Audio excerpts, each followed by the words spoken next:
DJing is a reactive performance of visuals to music. You don't just live through a musical performance. We see it.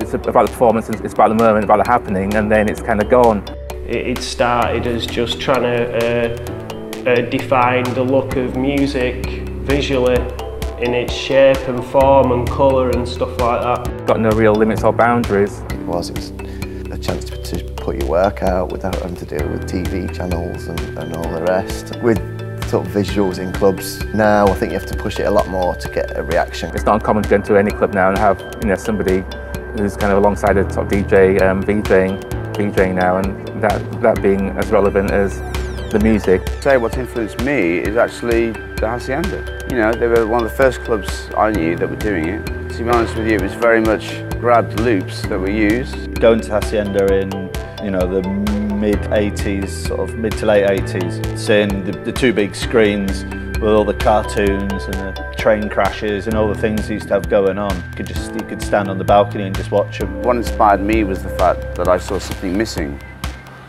which was succinct visuals in tempo to the music. Like the Velvet Underground, Andy Warhol's factory, and all the projections that he'd do there over the band as they were playing live. It had just 8 16mm projectors running over them, so the images were just totally scrambled, but the colours were really vivid, and there'd just be loads going on. I remember when we first started studying, you'd read bits and pieces in some film magazines and things about light surgeons and vegetable vision, and I think at the time they seemed to be pushing it the most, again using film and film loops and working into it. There's a finite amount of people who put that bit more effort in. A lot of people just mash up other people's visuals, chop it up in a DJ manner, whereas I'm more about it's what I'm creating visually, and then there's how it's presented in a live manner. If you're going to be a VJ, you kind of got to learn how to produce the material, and learning various media tools like Photoshop, After Effects and Premiere to sort of produce the content. When I first started, it was literally, 4 VHS decks. It was, rewind controllers, it was like tapes, it was a tape on the one arm, tape in your mouth, switching back. It was all very, very hands-on. Which doesn't mean to say now that the technology isn't that. It's technology now is that, I have clips under my arms and clips in my mouth and clips on my fingers, and I've got more control. It's just increased by 100-fold, really.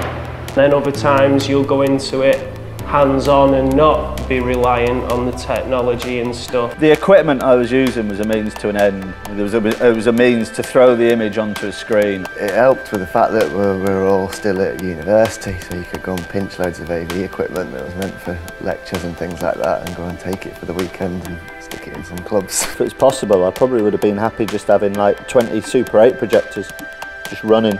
You could actually entwine technology and content really cleverly, bring in live compositing where you're sitting live performance within multi-layered animation. I work with the London DJ label Microchunk. We're here in Manchester and we've just completed a 2-day festival held at the GMEX called Industrial Resolution, which was the largest high-definition picture projected in Europe. Live DJing, live visuals, that art form as part of the Manchester International Festival to kind of help build a bridge between art and visuals, which are mainly club-based, and also to celebrate clubbing as a big part of Manchester's history. The conception of producing such high-resolution performance was down to the fact that we could now utilise new technologies that we were beta testing for the event, notably the hypnotizer. We're virtually playing a visual instrument live. Some of the sort of visual grammar kind of borrows a lot from sort of traditional cinema, and sort of people already have an inherent kind of knowledge of kind of how to read images and what images kind of mean and what they can provoke. Plus people want to go, not just for the music but also to, well, at least now sort of see something visual.